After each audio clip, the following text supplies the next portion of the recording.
Well, let me go ahead and introduce chapter 15. As I said, it's really a vision of what's about to happen. And even that starts with verse 1, which is a little bit prophetic. When I say something's got a prophetic format to it, it's because of the time. It can appear out of order. I'll give you an example. Look at verse 1 of chapter 15. The seer says, "Then I saw another sign in heaven, great and marvelous, 7 angels who had 7 plagues. 7 angels who had 7 plagues, which are the last plagues, the last judgments, because in them the wrath of God is finished." Now, the reason this is a prophetic narrative, what's missing from that verse? 7 angels with 7 plagues. That's what it says. Were they carrying them? They got them in their pocket? They wearing it in their hat? So what he's doing is he's giving a vision of something he's going to tell you in detail about in the vision. See, we're going to find out that those plagues are in bowls, and they got them from one of the 4 living creatures later on in this chapter. But he starts the verse. That's called a prophetic narrative. He tells you something that he's going to give you more details about. And if you're not careful, you say, well, is these 2 different events? No. He's not seeing 2 different sets of angels, one set up here in verse 1 and a different set. It's the same thing. He just broke it up because that's the way he chose to write it down. Because he stops talking about them now. He introduces the chapter with 7 angels, and that's all he says about them, that they got 7 plagues. He's going to come back to them after he takes an interlude.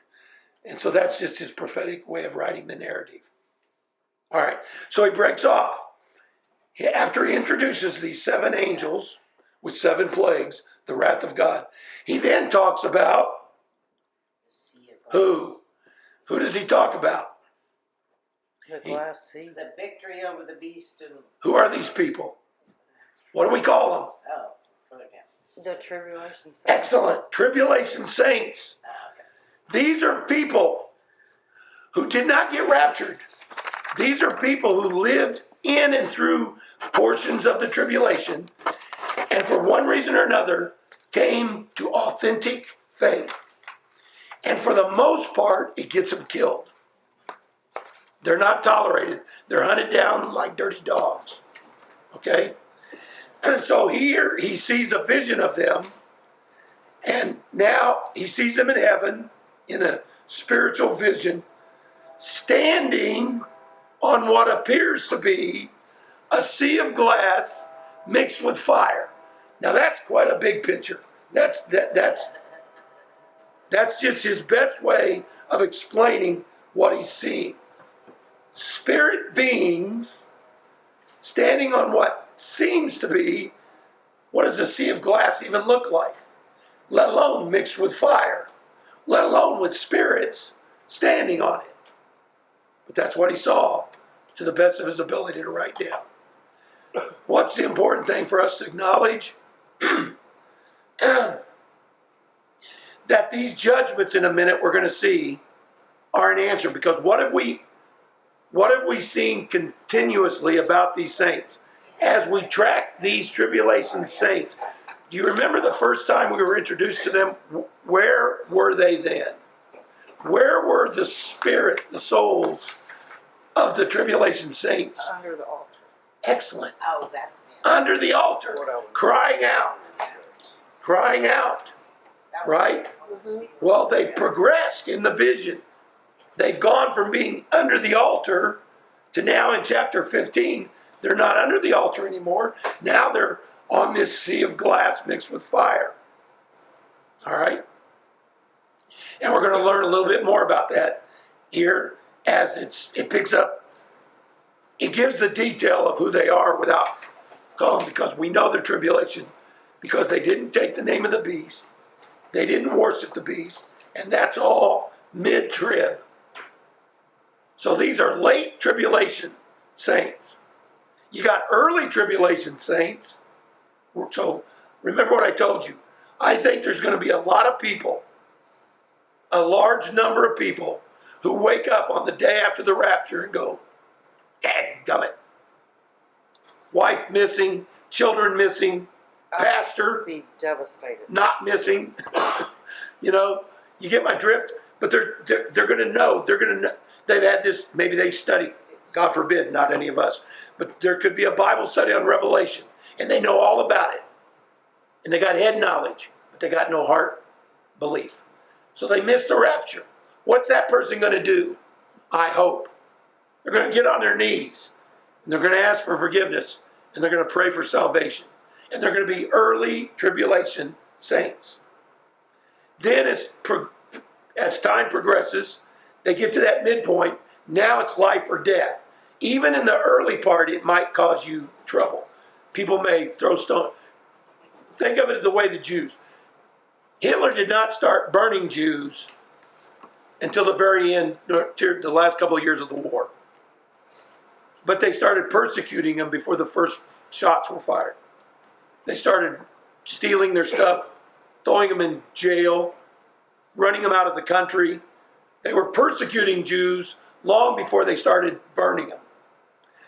First 3.5 years of the tribulation, to be a Christian is not going to be a nice time. It could get you killed. In some cases, it will. But in many cases, it's just going to be difficult. But at the 3.5 year point, you'll remember we studied, now you must take the mark of the beast, or else it's a crime punishable by death. A Christian then will not take that mark, and they'll then be hunted down and killed. So the number of these tribulation saints is going to grow, and that's what we're seeing here. Now we're seeing late tribulation saints, together with the early tribulation saints, all standing on a sea that looks like a sea of glass mixed with fire. And they're learning a new song. Now here's an interesting note. It says, verse 3, they sang the song of who? Moses. Interesting side note. The bondservant of God, and the song of the Lamb. Now there's no guarantee here, but there's a good likelihood that the reason that they're singing a mixture, a mashup of the song of Moses and the song of the Lamb is because many of them, of these tribulation saints, are going to be what I believe Jewish. They're going to come from a Jewish tradition, which means Moses. But now they're enlightened. Moses was but a forerunner of the true Messiah, the Lamb, the Christ. So now they honor Moses, worship the Lamb, they sing the song of both. Not every tribulation saint is that way, but I believe that they're going to be noted. A good portion of the tribulation saints are going to be Jewish background people. What does this tell me? Knuckleheaded Westerners who don't accept Christ now, some will come to faith, but not many. Even after the rapture, that'll be a key, and some will come to faith. But we're so stubborn and hard-headed about things. There will be many, many Westerners who just say, that don't matter to me. They're just going to ignore it and write it off, and they still will not come to faith. Whereas many of the Jews, this will reconcile their faith. They'll say, oh, he really was the Messiah. And a great number of Jews will come to faith during the tribulation hour. They'll actually reverse the tables on us. And less Westerners, non-Jews. All right, we'll get you all that, brother. Okay. All right. Have a good one. I'll look and see what I've got at home. I have another thing in mind. All right.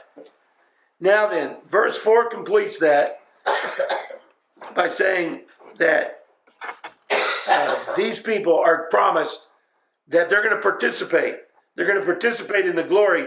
Verse 4 in particular is a preview of something that we call the millennial kingdom. All the nations will come and worship before you. Well, when is that going to happen? That only happens in the millennial kingdom. So part of this song, part of this anthem that they're learning is that they're going to be blessed and rewarded. While in this life, human life, it costs them their life, their faith. But in the next life, in the eternal life, they're going to be rulers. So are we. We're going to be queen. Jesus is king of heaven. We're his bride. We're queen of heaven. We're in charge of things. I mean, we're royalty. We, the church. These people, tribulation saint people, are not church. They're in heaven, all that's great, but they're not the church. Now, this is where I'm a dispensationalist. See, most people who would teach Revelation here would say, oh, we're all the church, all the saints, the tribulation saints, the church, and even the Old Testament saints. Moses, we're all one. I don't believe that. I believe that the church is a unique group, a special group. The church, also called the body of Christ, also called the bride of Christ. And because we're the bride of Christ, and he's the King of Kings and Lord of Lords, that means we're the queen. You know, we're royalty. What are the Old Testament saints? Rulers. What are the tribulation saints? Rulers. They will be given power and authority. All right? But the church will be different, will be distinctly different. In what way? Well, I'm not a big royalist. I don't track the royal family. But the bottom line is, while there's all kinds of nobility and rulers and potentates and people of authority and power within the kingdom, the royal group is different, is distinctly different. They put their pants on different than the rest of us somehow. I'm not sure how. Apparently, blue bloods do. I believe dispensationally that the church is blue blood. We're royal. We've been made royal.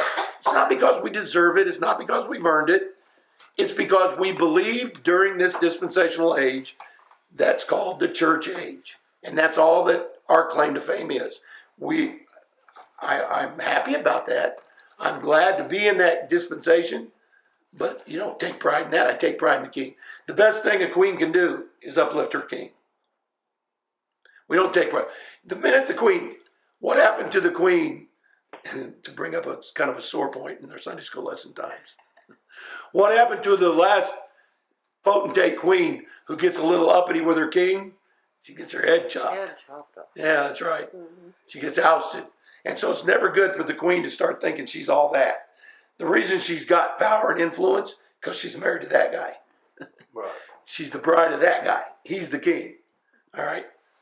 But that's what that's all about. They will be rulers. They're promised. But that's just rulers, see? They're not the blue blood. But now then, he shifts back. So there's that little insert. Now he's going to bring them angels back. After these things I looked, and he's going to tell you where they're coming from. He didn't tell you back in verse 1, but now in verse 5 he says, Sacred. they're coming out of, now listen to this language, very important. This is the one best verse for you to note something about. After these things I looked, listen to this, the temple, I want somebody else to read their translation. The temple of the tabernacle of testimony in heaven. The temple of the tabernacle of testimony in heaven. What does somebody else's translation say? Then I looked and saw that the temple in heaven, God's tabernacle, was thrown wide open. There's a difference there. There's a different kind of nuance of translation. You want to read it one more time?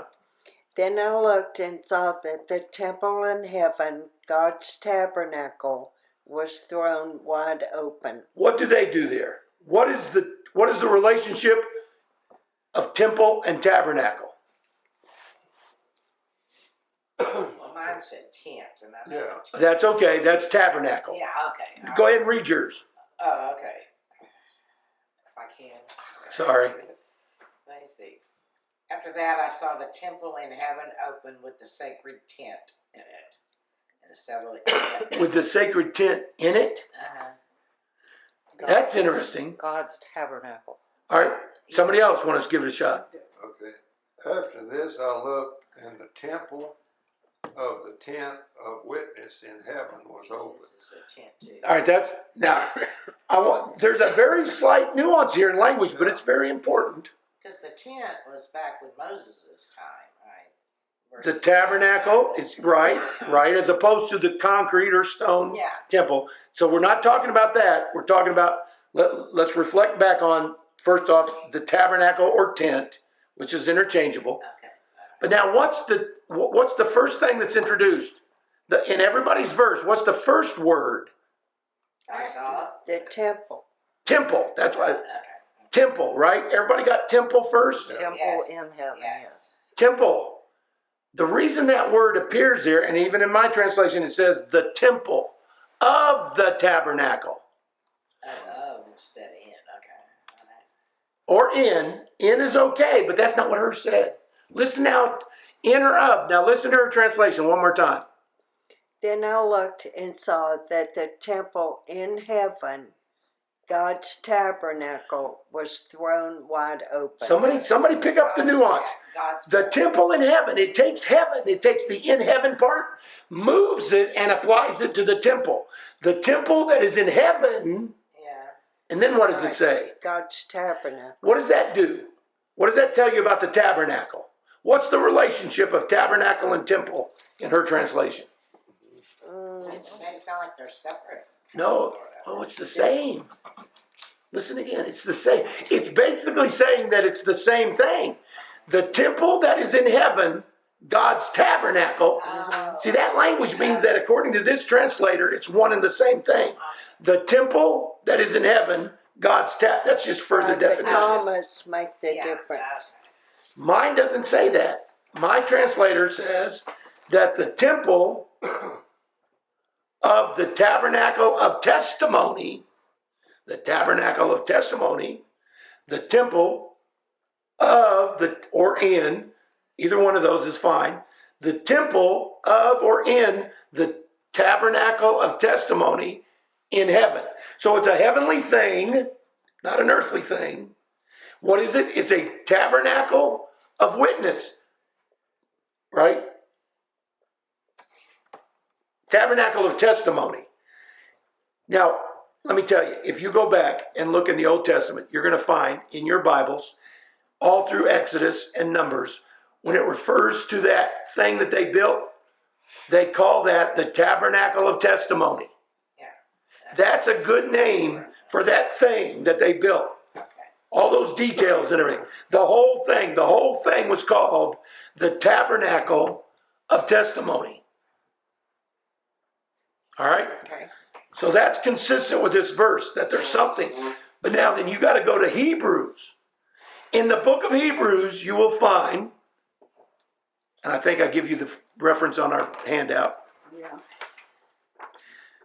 I tell you to go to Hebrews what? Hebrews chapter 8, verses 5 and 6. In that book, you're going to find out that the author of Hebrews tells us that when Moses made the tabernacle of testimony here on earth, he made it according to very detailed instructions. You know why those instructions are detailed? Because they were looking, whoever was giving it, was looking at the real thing. The original. The original is in heaven, has always been, and is still there. John's seeing it. So, John is seeing the original of which Moses was commanded to build a copy for here on earth. That's the first thing I want you to learn. The Bible's consistent with that. The Old Testament calls it a tabernacle of testimony. Hebrews in the New Testament tells us that it's a copy of the original in heaven. And that's where we see this now. So we know that those are consistent. But now then, what about that first part? The temple. This is where this translation, unfortunately, is a little misleading. Temple and tabernacle, what's the difference? Well, a temple They're is the same, like a aren't tent, and the tabernacle, right, is... You would be right if my translation is misleading, because the word temple translates in English a word that is in the original language, Greek, should not be translated temple, because it's misleading. It's the naos word. In the Greek, in Greece, they have many deities and they build temples. They build temples. The way you're thinking. Stone temples. But in the temple complexes, there's a special place where they build the statue of the God that they believe then is indwelled by that God. So therefore, the God that they're worshiping dwells there. That space, that special space, has a Greek word that is only spoken of about that, called naos. That was the naos of the temple. Now then, what do we know about the tabernacle and what I just told you about the Greek temples? Well, Inside the It's in temple. the heaven. Inside the tabernacle, The inside the Bible, tabernacle. the commandments, isn't it? You're going too far. You're going, yeah, but what's that in? What now? It's in that little tabernacle. That's excellent. The ark, which is Yeah. it's Yeah. a form of Ark of the tabernacle. Covenant or whatever. And that's wonderful. And But now where is that? that was God.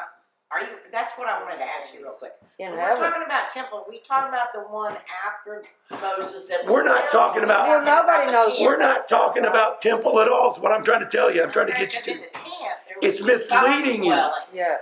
And The word temple here gets everybody thinking building. yeah, I'm thinking tent. That's wrong.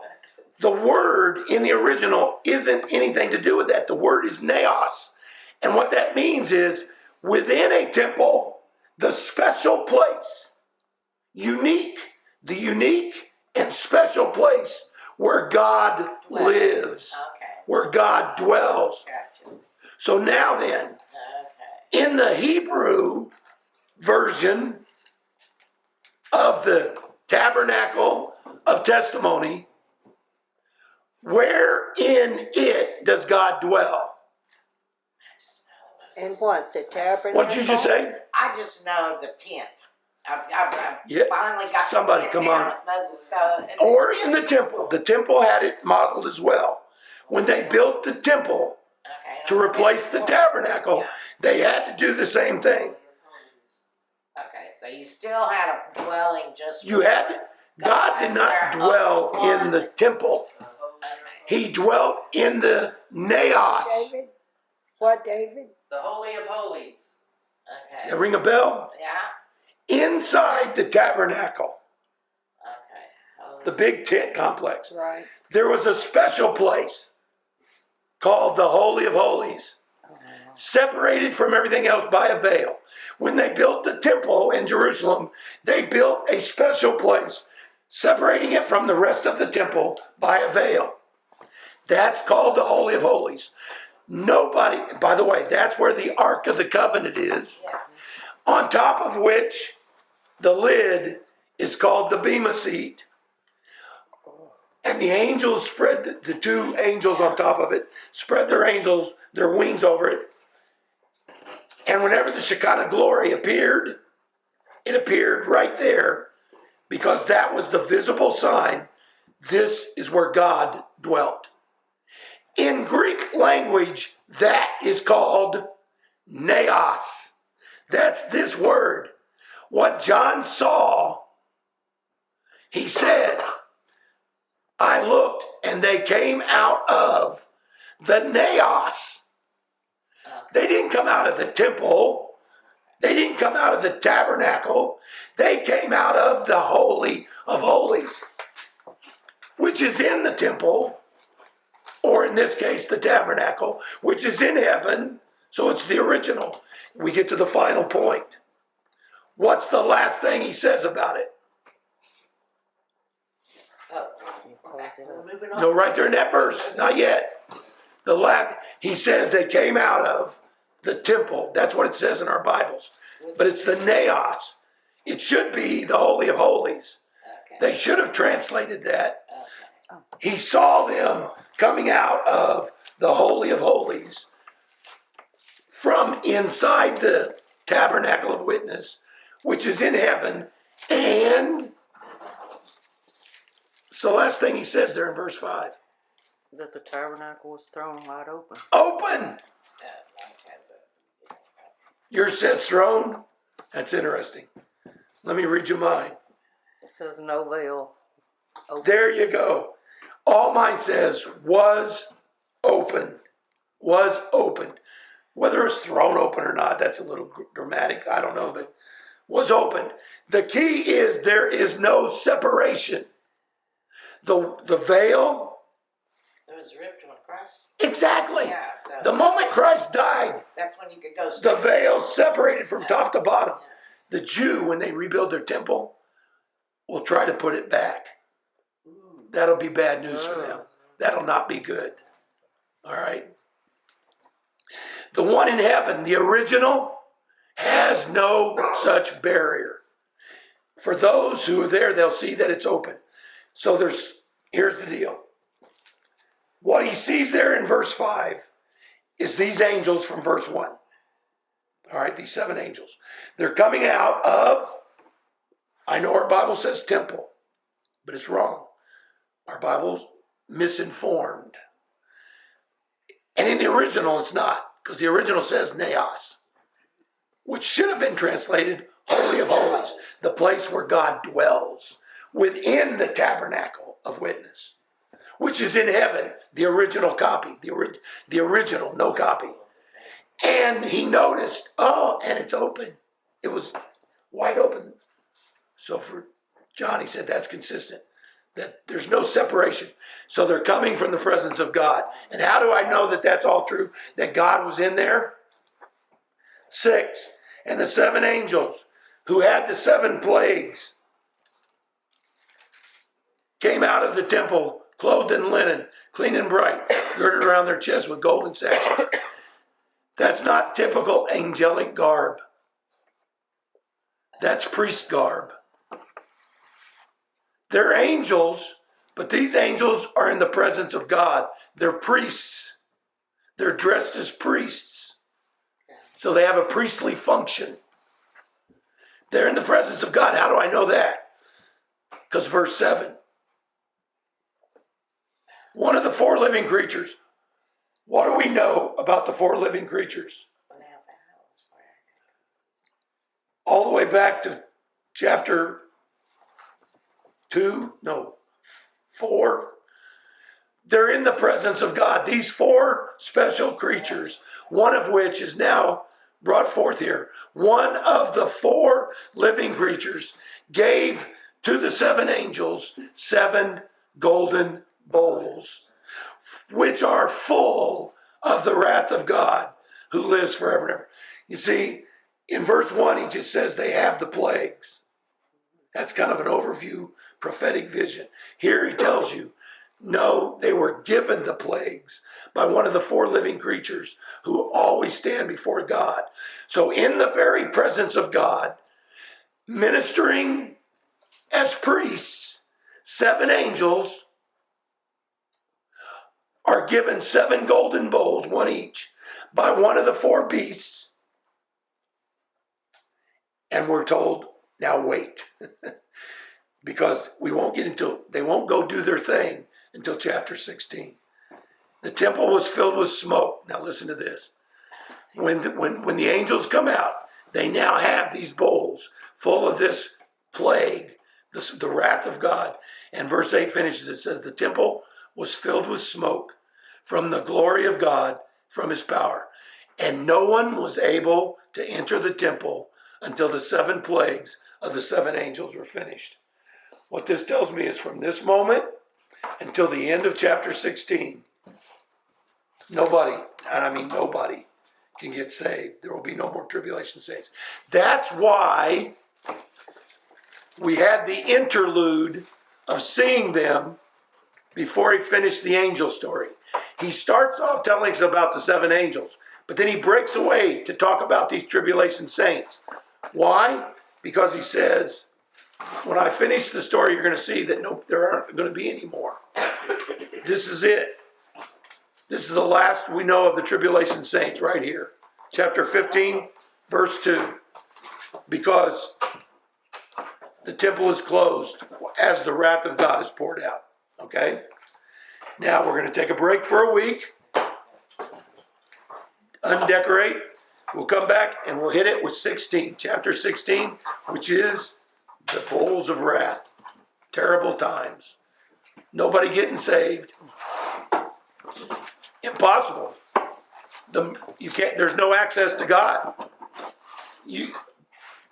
People won't even, you're gonna read, I don't wanna rob the glory of chapter 16. You would think some people would repent and, no, they shake their fist at God, they get angry at God. That's when you can't be killed, right?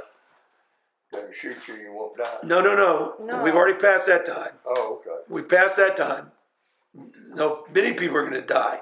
But unfortunately, none of them gonna be All saved. of them are gonna die. Eventually, all of the, Well, they're going to hell. they're going to hell, there you go.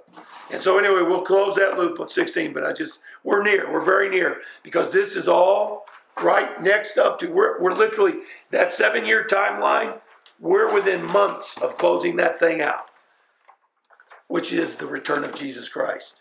Now, we do have these 2 chapters that are gonna get stuck in there, which are gonna be kind of a recollection of the destruction of Babylon. 2 chapters for that. So we've got 3 chapters before Jesus comes back. 16, 17, and 18. He comes back in 19. But the time period that is covered for 16, 17, and 18, months. Within months, all this activity is going to happen. And then Christ is coming back in 19. Okay? All right. Any questions? Still lots of questions. All right. Well, we'll get you all caught up. For anybody, if you need help or whatever, Yeah. give me a I'll go call. to Cindy's and get We'll get you all caught up and everything. And we'll go forward from here. Something like that.